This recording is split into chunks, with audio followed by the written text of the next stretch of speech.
నమస్కారం. నా పేరు doctor Nagabhushan, consultant cardiologist. Apollo hospital గ్రూప్స్లో నేను ఇక్కడ వర్క్ చేస్తున్నాను. గత కొన్ని సంవత్సరాలుగా నా సర్వీసెస్ ఇక్కడ ప్రొవైడ్ చేస్తున్నాను. ఇవాళ మీ ముందుకు రావడానికి ముఖ్య ఉద్దేశం వరల్డ్ హార్ట్ డే గురించి కొద్దిగా అవేర్నెస్ క్రియేట్ చేయడం కోసం.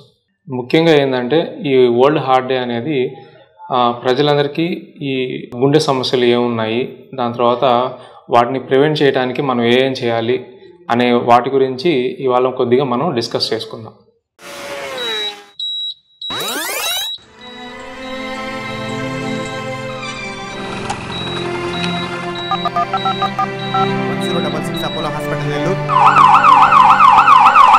మీ ఆరోగ్యానికి, మీ ఆప్తుల ఆరోగ్యానికి అత్యవసర పరిస్థితి ఏర్పడితే తక్షణం కాల్ చేయాల్సిన number 1066 Apollo speciality hospital emergency services Nellore.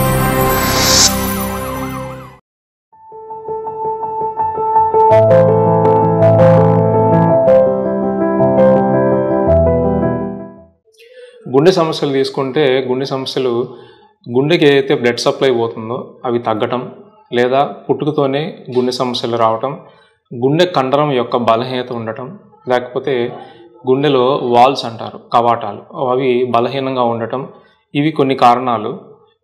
వాటిల్లో ముఖ్యమైనది ఏంటంటే గుండెకి ఏదైతే బ్లడ్ సప్లై పోతుందో అక్కడ బ్లాక్లు వచ్చి హార్ట్ అటాక్ వస్తుందండి.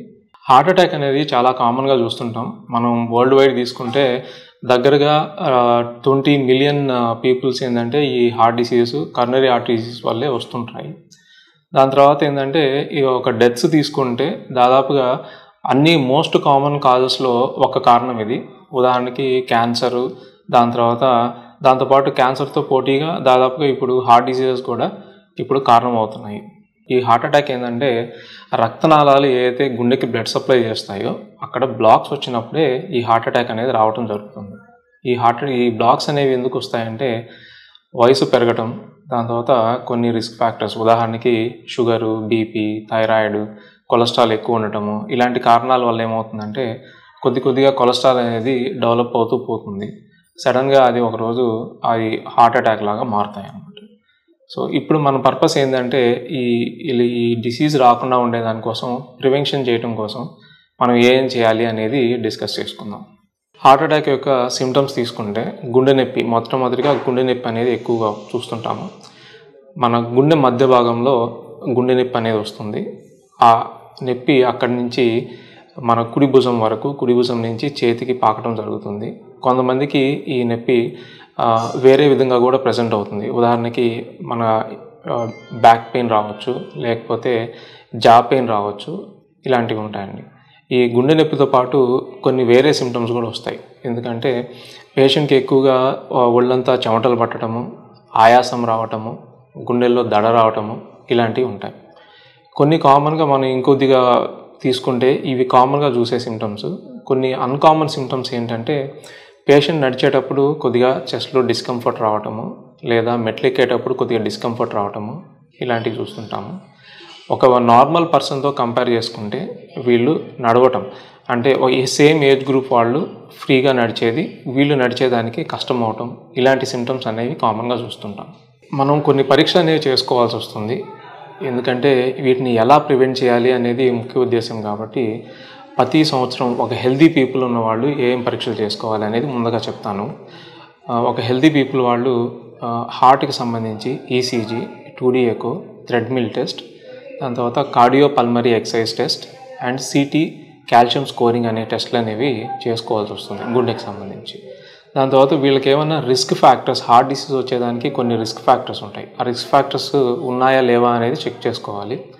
ఉదాహరణకి తీసుకుంటే షుగర్కి మనం అన్నం తినకముందు ఫాస్టింగ్ బ్లడ్ షుగర్ అంటారు, దాని తర్వాత అన్నం తినిన తర్వాత పోస్ట్ ప్రాండియల్ బ్లడ్ షుగర్ అంటారు, HbA1c అంటే గత 3 నెలలుగా మీ షుగర్ లెవెల్స్ ఎలా ఉన్నాయి అని చెక్ చేసుకోవడం కోసం ఈ పరీక్ష చేసుకోవాలి. దాని తర్వాత రెగ్యులర్గా ఏంటంటే మనం బీపీ అనేది మానిటర్ చేసుకుంటూ ఉండాలి. ఒక నార్మల్ లిమిట్స్లో బీపీ ఉందా లేదా అనేది చూసుకుంటూ ఉండాలి. తర్వాత మన వెయిట్, బరువు ఎంత ఉన్నారు. నార్మల్గా ఏంటంటే బరువుని మనం BMI ద్వారా క్యాలిక్యులేట్ చేస్తాము. అంటే వాళ్ళ బరువు ఎంత ఉంది, వాళ్ళ హైట్కి ఎంత బరువు ఉండాలి అనేది చెక్ చేసుకుంటారు. ఇది నార్మల్గా ఏంటంటే 18.5 నుంచి 24.5 వరకు నార్మల్ లిమిట్స్ అండి. సో ఈ రేంజ్లో ఉన్నదా లేదా అనేది చెక్ చేసుకోవాలి. దాని తర్వాత తీసుకుంటే కొలెస్ట్రాల్ అన్నిట్లో కంటే కొలెస్ట్రాల్ ముఖ్యమైనది ఏంటంటే ఎల్డిఎల్సి లెవెల్ అంటారు. ఇది ముఖ్యంగా మనకి హార్ట్ డిసీజ్ వచ్చేదానికి ఇది ఒక ముఖ్యమైన కారణం. ఇది మిగతా కొలెస్ట్రాల్ లెవెల్స్ కూడా ఉన్నాయి. ట్రైగ్లిజరైడ్స్ అంటారు, దాని తర్వాత టోటల్ కొలెస్ట్రాల్ అంటారు. సో ఎల్డిఎల్ కొలెస్ట్రాల్, దాని తర్వాత విఎల్డిఎల్ కొలెస్ట్రాల్, ఇవి కొన్ని రకాలైన కొలెస్ట్రాల్ లెవెల్స్. ఇప్పుడు తీసుకుంటే ఒక హెల్తీ పీపుల్లో ఇవి కాకుండా మళ్ళీ వేరే ఎక్స్ట్రా పరీక్షలు కూడా కొన్ని చేసుకోవాలండి కొలెస్ట్రాల్కి సంబంధించి. దాన్నే లైపోప్రోటీన్ ఏ అంటారు. ఇదేంటంటే ఎల్డిఎల్ కొలెస్ట్రాల్ లాగే ఇది ఒక టైప్ ఆఫ్ ఎల్డిఎల్ కొలెస్ట్రాల్. ఇది దీని ద్వారా మనకేం తెలుస్తుందంటే ఫ్యూచర్లో మనకి హార్ట్ ప్రాబ్లమ్స్ ఏమన్నా వస్తాయా లేవా అనేది ప్రిడిక్ట్ చేసుకోవడం కోసం ఇది ఖచ్చితంగా చేసుకోవాలి. మన రీసెంట్ గైడ్లైన్స్ ప్రకారం కూడా చూసుకుంటే ఒక మనిషి తన లైఫ్ టైంలో అట్లీస్ట్ ఒక్కసారన్నా ఎల్డిఎల్ లైపోప్రోటీన్ ఏ కొలెస్ట్రాల్ లెవెల్స్ అనేది ఒకసారి చెక్ చేసుకోవాలి. మిగతా పరీక్షలు తీసుకుంటే హోమోసిస్టిన్ లెవెల్స్, ఇది వైటమిన్ B12 డెఫిషియన్సీ, దాని తర్వాత ఫోలేట్ డెఫిషియన్సీ వాళ్ళలో ఎక్కువగా కామన్గా ఉంటుంది. ఈ లెవెల్స్ కూడా ఎక్కువగా ఉన్నప్పుడు ఏంటంటే యంగ్స్టర్స్లో హార్ట్ డిసీజెస్ వచ్చేదానికి ప్రాబిలిటీ ఉందా లేదా అనేది చెక్ చేసుకుంటాం. తర్వాత నెక్స్ట్ తీసుకుంటే అపోలైపోప్రోటీన్ A1 అండ్ అపోలైపోప్రోటీన్ B అనే 2 పరీక్షలు ఉంటాయి. దాని తర్వాత వీటి రేషియోస్ అపోలైపోప్రోటీన్ A1 బై అపోలైపోప్రోటీన్ B, ఈ రేషియోస్ చెక్ చేసుకొని ఇది కూడా మన ఫ్యూచర్ హార్ట్ డిసీజెస్ వచ్చేదానికి ఆస్కారం ఉందా లేదా అనేది ప్రెడిక్ట్ చేసుకోవడానికి చాలా తోడ్పడుతుంది. దాని తర్వాత తీసుకుంటే సిటీ కాల్షియం స్కోరింగ్ అనేది నాకు చెప్పాను మీకు. దీంట్లో ఏంటంటే ముఖ్యంగా మనము ఒక పేషెంట్ ఎవరన్నా హెల్త్ చెకప్ వచ్చినప్పుడు ఏంటంటే అథెరోస్క్లెరోసిస్ కార్డియోవాస్కులర్ డిసీజ్ అనే స్కోరింగ్ అనేది వేస్తామండి. దీని ప్రకారం ఫ్యూచర్లో ఈ పేషెంట్కి హార్ట్ డిసీజెస్ వచ్చేదానికి ఆస్కారం ఉందా లేదా అనేది చెక్ చేసుకుంటాం. స్కోర్ కానీ 7.5 నుంచి 10 మధ్యలో ఉంది అంటే, లేదా వీళ్ళకి స్కోర్ దానికంటే తక్కువ అంటే లెస్ దాన్ 7.5 ఉండి వీళ్ళ ఫ్యామిలీలో హార్ట్ డిసీజెస్ ఉండటం కానీ, దాని తర్వాత కొంత ఫ్యామిలీలో ఎవరికన్నా ఎర్లీగా హార్ట్ డిసీజెస్ రావటము, ఇలాంటి ఎక్కువ రిస్క్ ఫ్యాక్టర్స్ ఉన్న వాళ్ళకి ఏంటంటే సిటీ కాల్షియం స్కోరింగ్ అనేది చేసుకోవచ్చు. ఈ సిటీ కాల్షియం స్కోరింగ్లో మనకి ఏంటంటే కాల్షియం ఎంత డిపాజిట్ అయింది ఈ బ్లడ్ సప్లై చేసే వాటిల్లో అనేది చెక్ చేసుకుంటాము. దీని ద్వారా మనకి ఏంటంటే ఒక వాల్యూ కానీ లెస్ దాన్ 100 ఉంది అంటే నార్మల్గా ఉందని తీసుకుంటాము. మోర్ దాన్ 100 ఉంటే దీనికి తగ్గట్టుగా దాన్ని ట్రీట్మెంట్ అనేది స్టార్ట్ చేసుకుంటాము. సో ఇప్పుడు మనం అనుకున్నట్టు హార్ట్ బ్లాక్స్ దేని కారణం వల్ల వస్తాయి? సాధారణంగా తీసుకుంటే చాలా కారణాలు ఉన్నాయి. వాటిలో ముఖ్యమైన కారణం ఏంటంటే కొలెస్ట్రాల్ డిపాజిట్ అయ్యి అక్కడ బ్లాక్స్ అనేది రావటం. దీన్నే అథెరోస్క్లెరోసిస్ అని అంటారు. దీనికి రావడానికి గల కారణాలు 2 విధాలుగా విభజిస్తామండి. కారణాలు ఏవైతే మనం మాడిఫై చేయలేం, అంటే దీని యొక్క ట్రీట్మెంట్ అనేది మనం ఏమి చేయలేం కాబట్టి దీన్ని నాన్ మాడిఫైబుల్ అంటారు. కొన్ని మాడిఫైబుల్ అంటే మనం కొన్ని ప్రికాషన్స్ తీసుకుంటే వాటి వల్ల మనకి అథెరోస్క్లెరోసిస్ రాకుండా ఉండేదానికోసం చూసుకుంటాం. సో ఇప్పుడు ఈ మొదటిగా ఏంటంటే నాన్ మాడిఫైబుల్ రిస్క్ ఫ్యాక్టర్స్ ఏమున్నాయని చూద్దాం. నాన్ మాడిఫైబుల్ రిస్క్ ఫ్యాక్టర్స్ తీసుకుంటే మొదటగా ఏజ్ అంటే వయసు పెరిగే కొద్దీ ఈ అథెరోస్క్లెరోసిస్ టెండెన్సీ అనేది బాగా ఎక్కువగా పెరుగుతుంది. దాని తర్వాత సెక్స్, మగవాళ్ళల్లో ఇది ఎక్కువగా కామన్గా చూస్తాము, ఎక్కువ రేట్లో అధిక శాతంలో చూస్తాం ఫీమేల్స్తో కంపేర్ చేసుకుంటే. తర్వాత పోస్ట్ మెనోపాజల్ ఏజ్ గ్రూప్ అంటే ఎవరైతే ఫీమేల్స్కి వాళ్ళ మెన్సెస్ పీరియడ్స్ ఆగిపోతాయో దాని తర్వాత వాళ్ళలో కొన్ని హార్మోనల్ చేంజెస్ అనేవి జరుగుతాయి. ఈ జరగటం వల్ల ఈ అథెరోస్క్లెరోసిస్ వచ్చే టెండెన్సీ అనేది బాగా పెరుగుతుంది. తర్వాత ఫ్యామిలీ హిస్టరీ, ఎవరి ఫ్యామిలీలో అయితే ప్రీవియస్గా వీళ్ళ ఫాదర్స్ కానీ మదర్స్ కానీ ఫస్ట్ డిగ్రీ రిలేటివ్స్ కానీ సెకండ్ డిగ్రీ రిలేటివ్స్ కానీ వీళ్ళలో హార్ట్ డిసీజెస్ ఏమన్నా ఉన్నాయా లేదా అనేది చూసుకోవాలి. ఇవన్నీ నాన్ మాడిఫైబుల్ రిస్క్ ఫ్యాక్టర్స్ అంటారు. తర్వాత తీసుకుంటే మాడిఫైబుల్ రిస్క్ ఫ్యాక్టర్స్ అంటే మనం కొన్ని ప్రివెంటివ్ మెజర్స్ కానీ తీసుకుంటే సో మనకి అథెరోస్క్లెరోసిస్ వచ్చేదానికి మనం స్టాప్ చేసుకోవచ్చండి. వాటిలో ముఖ్య కారణంగా కామన్ ఎక్కువ చూసేది ఏంటంటే షుగర్. ఈ షుగర్ లెవెల్స్ 2 విధాలుగా మనకి షుగర్ అనేది ఈ అథెరోస్క్లెరోసిస్ రావడానికి తోడ్పడతాయి. ఒకటి ఏంటంటే ఎన్ని దినాల నుంచి అంటే ఎన్ని సంవత్సరాల నుంచి షుగర్ ఉంది, దాని తర్వాత ఎంత బాగా మనం షుగర్ని కంట్రోల్గా ఉంచుకుంటున్నాము. సో ఎప్పటి నుంచి షుగర్ ఉన్నది అనేది మనం ఏం మాడిఫై చేయలేము. దాని తర్వాత షుగర్ ఎంత బాగా కంట్రోల్ చేసుకుంటున్నాం అనేది మనం కంట్రోల్గా పెట్టుకుంటే ఈ అథెరోస్క్లెరోసిస్ అంటే బ్లాక్స్ రాకుండా ఉండేదానికి మనం ప్రివెంట్ చేసుకోవచ్చు. తర్వాత తీసుకుంటే హైపర్ టెన్షన్ అంటే బీపీ. ఈ బీపీ అనేది రెగ్యులర్గా చెక్ చేసుకుంటూ ఉండాలి.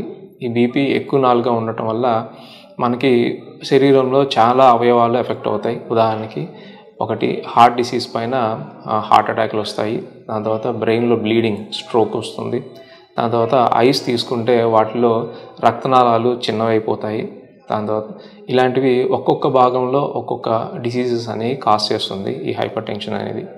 సో అందుకని మనం బీపీ అనేది కంట్రోల్గా పెట్టుకోవాలి. దాని తర్వాత డైట్ తీసుకుంటే దీంట్లో ముఖ్యంగా మనం సాల్ట్ బాగా తక్కువగా తీసుకోవాల్సి వస్తుంది. ఇది preventive measures for hyper tension.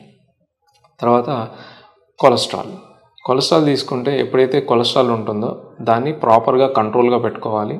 కంట్రోల్గా పెట్టుకున్నప్పుడు మనకి ఈ కొలెస్ట్రాల్ అనేది శరీరంలో వివిధ భాగాల్లో డిపాజిట్ అవ్వడం జరుగుతుంది. ఉదాహరణకి గుండెలో తీసుకుంటే హార్ట్ అటాక్ వస్తుంది, బ్రెయిన్లో తీసుకుంటే స్ట్రోక్ వస్తుంది, కాళ్ళల్లో చేతి వేళ్ళల్లో బ్లాక్ అయినప్పుడు అక్కడ మనకి బ్లడ్ సప్లై ఫ్లో తగ్గడం వల్ల అక్కడ డిసీజెస్ అనేవి వస్తాయి. దాని తర్వాత కిడ్నీస్ తీసుకుంటే కిడ్నీలో ఎక్కడైతే డిపాజిట్ అవుతుందో దానివల్ల బీపీ ఎక్కువ రావటము, దాని తర్వాత దీని ఎఫెక్ట్స్ అనేవి ఇలా ఉంటాయండి. తర్వాత తీసుకుంటే ఒబేసిటీ అండి. మనం మెయిన్గా ఇందాక ఆల్రెడీ నేను చెప్పినప్పుడు మనం బిఎంఐ ద్వారా ఈ ఒబేసిటీ ఉన్నారా లేరా అనేది చెక్ చేసుకోవడం జరుగుతుంది. ఇది పేషెంట్ యొక్క హైట్ ఎంత ఉంది, దాని తర్వాత ఆ హైట్కి తగ్గ వెయిట్ ఉన్నారా లేదా అనేది చెక్ చేసుకుంటాం. ఇది నార్మల్ వాల్యూస్ తీసుకుంటే 18.5 నుంచి 24.5 దాకా నార్మల్ లిమిట్స్. 25 నుంచి 30 దాకా ఓవర్ వెయిట్ అంటాము. దాని తర్వాత ఒబేసిటీ అంటే మోర్ దాన్ 30 ఉండాలి. 30 ఉండి స్టేజెస్ ప్రకారంగా ఏదైతే బిఎంఐ వాల్యూ పెరుగుతూ పోతుందో దాని స్టేజెస్ ప్రకారంగా గ్రేడ్ 1, గ్రేడ్ 2, గ్రేడ్ 3 అనేది విభజిస్తాము. తర్వాత కారణం తీసుకుంటే అబ్స్ట్రక్టివ్ స్లీప్ ఎప్నియా.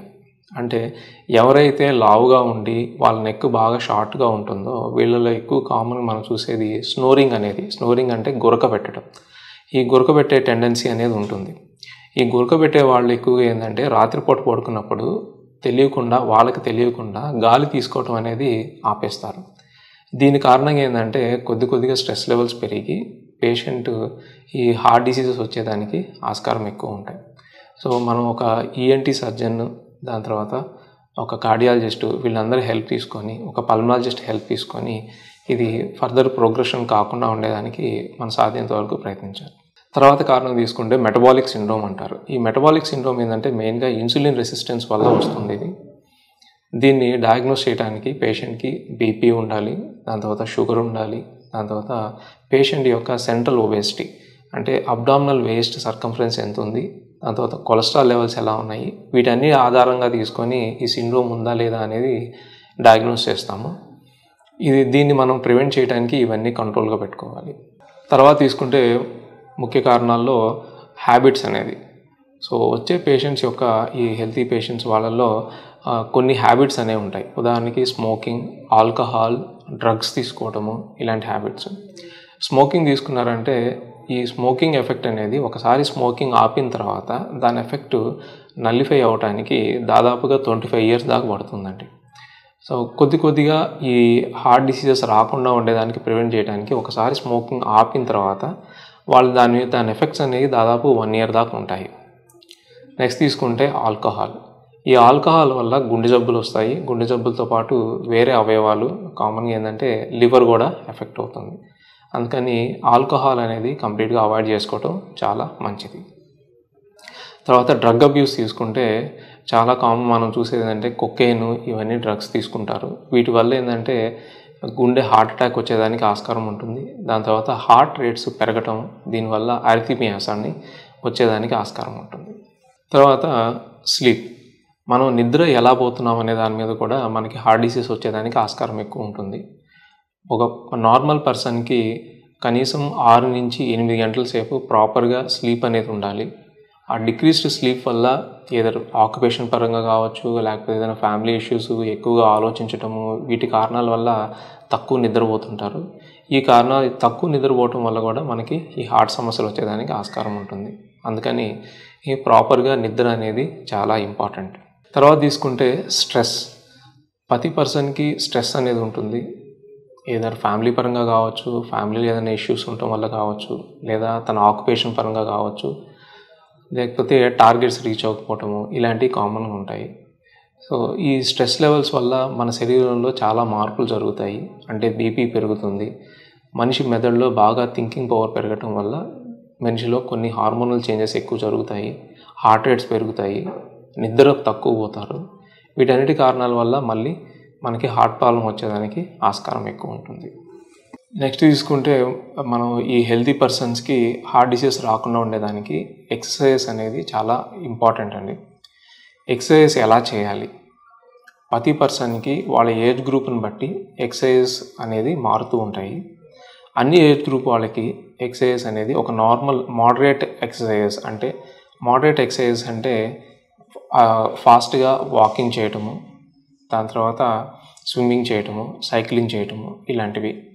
ప్రతి పర్సన్ రోజుకి గంట సేపు, వారానికి 5 రోజులు ఈ ఎక్సర్సైజ్ అనేది కంపల్సరీ అవసరం ఉంటుంది. తర్వాత తీసుకుంటే ఏజ్ గ్రూప్, ఒక మిడిల్ ఏజ్ గ్రూప్ వాళ్ళకి ఏంటంటే ఈ ఎక్సర్సైజ్తో పాటు మజిల్ టోన్ పెరిగేదానికి ఎక్సర్సైజులు చేసుకోవాలి. అంటే చిన్న చిన్న వెయిట్స్ అనేవి యూజ్ చేసుకొని మజిల్ టోన్ అనేది ప్రాపర్గా పెట్టుకోవాల్సి వస్తుంది. ఈ ఎక్సర్సైజ్ వారానికి 3 గంటలు చేస్తే సరిపోతుంది. తర్వాత ఇంకో గ్రూప్ ఆఫ్ పీపుల్ ఏంటంటే పెద్దవాళ్ళు. ఈ పెద్దవాళ్ళలో ఈ చిన్న ఎక్సర్సైజ్తో పాటు వాళ్ళకి ఎక్కువగా బ్యాలెన్సింగ్ ప్రాబ్లం అనేది చాలా ఎక్కువగా ఉంటుంది. సో వాళ్ళు ఏంటంటే ఈ బ్యాలెన్సింగ్ ఎక్సర్సైజ్ అనేవి చేసుకోవాలి. వీళ్ళు అట్లీస్ట్ ఏంటంటే ఒక వారానికి 3 గంటల సేపు ఈ బ్యాలెన్సింగ్ ఎక్సర్సైజ్ కూడా ఎంతో అవసరం పడుతుంది. దీనివల్ల ఈ ఎక్సర్సైజ్ అన్నీ చేసుకోవటం వల్ల మన శరీరంలో బాగా స్ట్రెంగ్త్ పెరుగుతుంది. అట్ ది సేమ్ టైం ఈ హార్ట్ డిసీజ్ కూడా ప్రివెంట్ చేసుకోవచ్చు. Cardiopulmonary exercise test. ఈ టెస్ట్ అనేది మనం డైలమా ఉందనుకోండి, పేషెంట్కి హార్ట్ ప్రాబ్లం ఉందా లేకపోతే పల్మాలజీ ప్రాబ్లం ఉందా. ఎందుకంటే ఈ రెండు వాటిల్లో ఏంటంటే ఆయాసం అనేది కామన్గా ఉంటుందండి. ఇప్పుడైతే మీకు నేను డిస్క్రైబ్ చేసిన టెస్ట్లు ఈసీజీ, ఎకో, థ్రెడ్మిల్ టెస్ట్, వీటితో పాటు ఈ కార్డియోపల్మరీ ఎక్సర్సైజ్ టెస్ట్ అనేది చేస్తారు. ఇది థ్రెడ్మిల్ టెస్ట్ లాగే ఉంటుంది. దీంతో పాటు ఏంటంటే మనం ఊపిరితిత్తులను కూడా మనం అసెస్ చేస్తాం. అంటే పేషెంట్ ఆక్సిజన్ ఎలా తీసుకుంటున్నారు, కార్బన్ డైఆక్సైడ్ ఎలా వదులుతున్నారు, వీటిని కొన్ని పారామీటర్స్ అనేవి చెక్ చేస్తాం. అంటే పీక్ ఆక్సిజన్ కెపాసిటీ, ఎంత ఆక్సిజన్ తీసుకుంటున్నారు, దాని తర్వాత అనరోబిక్ థ్రెషోల్డ్ వాల్యూస్, దాని తర్వాత రెస్పిరేటరీ రిజర్వ్ వాల్యూస్, దాని తర్వాత బ్రెత్ రిజర్వ్ వాల్యూస్ అనేవి కొన్ని పారామీటర్స్ అనేవి తీసుకుంటాము. ఈ పారామీటర్స్ ద్వారా మనం పేషెంట్కి గుండె ప్రాబ్లం ఉందా లేకపోతే రెస్పిరేటరీ ప్రాబ్లం ఉందా అనేది డిఫరెన్షియేట్ చేయడానికి ఈ పరీక్ష అనేది చేస్తారు. తర్వాత మనం ప్రెగ్నెన్సీ ఉమెన్స్లో తీసుకున్నామంటే ఈ ప్రెగ్నెన్సీ ఉమెన్స్లో నార్మల్గానే ప్రెగ్నెన్సీ వాళ్ళకి కొద్దిగా నీరు చేరటం అనేది జరుగుతుంది, కొద్దిగా ఆయాసం ఉండటం అనేది జరుగుతుంది. వీళ్ళకి ఏంటంటే హార్ట్ డిసీజెస్ ఉన్నాయా లేవా అనేది నార్మల్గా ఏంటంటే ప్రెగ్నెన్సీ వల్లే ఈ సిమ్టమ్స్ వస్తున్నాయి అనేది అనుకొని ఆ అపోహతోనే వాళ్ళు గుండె డాక్టర్ దగ్గరికి వెళ్లకుండా ఉంటారు. కానీ వాళ్ళకి లేట్ స్టేజ్లో ఏమవుతుందంటే హార్ట్ ప్రాబ్లం ఉందని డ్యూరింగ్ డెలివరీ టైంలో కానీ ఇలాంటి టైంలో డిటెక్ట్ అవుతుంది. అప్పుడు బాగా సిమ్టమ్స్ అనేవి సివియర్గా ఎక్కువ అవుతాయి. సో అందుకని ఏం చేయాలంటే ఈ పేషెంట్స్కి మనం అర్లీగానే ముందరగానే కొద్దిగా కార్డియాలజిస్ట్ కన్సల్టేషన్ తీసుకొని దాని తర్వాత హార్ట్ డిసీజెస్ ఏమన్నా ఉన్నాయా లేవా అనేది చెక్ చేసుకోవటం వల్ల ఇలాంటివి సాధ్యమైనంత వరకు కొద్దిగా మనం ప్రివెంట్ చేయొచ్చు. ఎప్పుడు చేసుకోవాలి అంటే ప్రెగ్నెంట్ అవ్వాలా లేదా అనుకునే టైంలో ఫస్ట్ ఒకసారి గుండెకి ఒక ఈసీజీ కానీ, ఎకో టెస్ట్లు కానీ, థ్రెడ్మిల్ టెస్ట్ కానీ ఇవి చెక్ చేసుకోవాలి.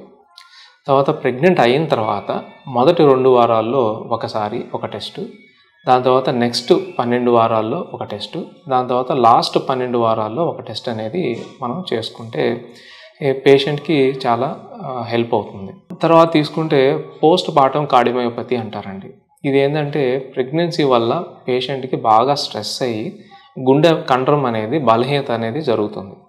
సో దాని కారణం వల్ల ఏంటంటే లేట్ ప్రెగ్నెన్సీ టైంలో అంటే డెలివరీ కొద్దిగా ముందర కానీ కొద్దిగా డెలివరీ అయిపోయిన తర్వాత దాని తర్వాత మొదట కొన్ని రోజుల తర్వాత ఏంటంటే ఈ గుండె కండరం అనేది బలహీనత అవుతుంది.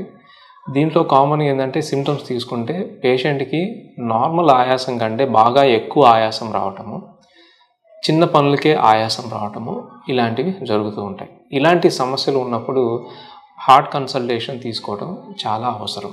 ఇప్పటి వరకు మనం హార్ట్ డిసీజెస్, దాని తర్వాత దాన్ని నివారించడానికి ఏ జాగ్రత్తలు తీసుకోవాలి అనేది డిస్కస్ చేసుకున్నాము.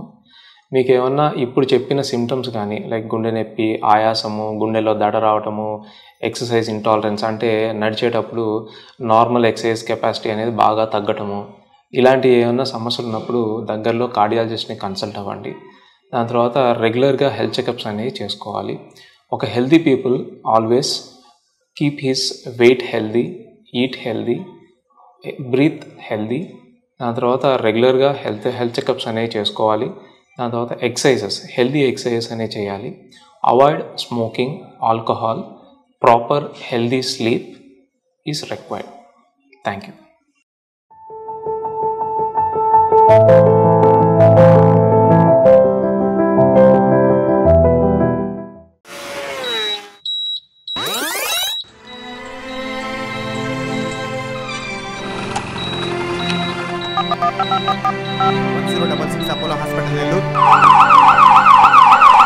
మీ ఆరోగ్యానికి, మీ ఆప్తుల ఆరోగ్యానికి అత్యవసర పరిస్థితి ఏర్పడితే తక్షణం కాల్ చేయాల్సిన number 1066 Apollo speciality hospital emergency services.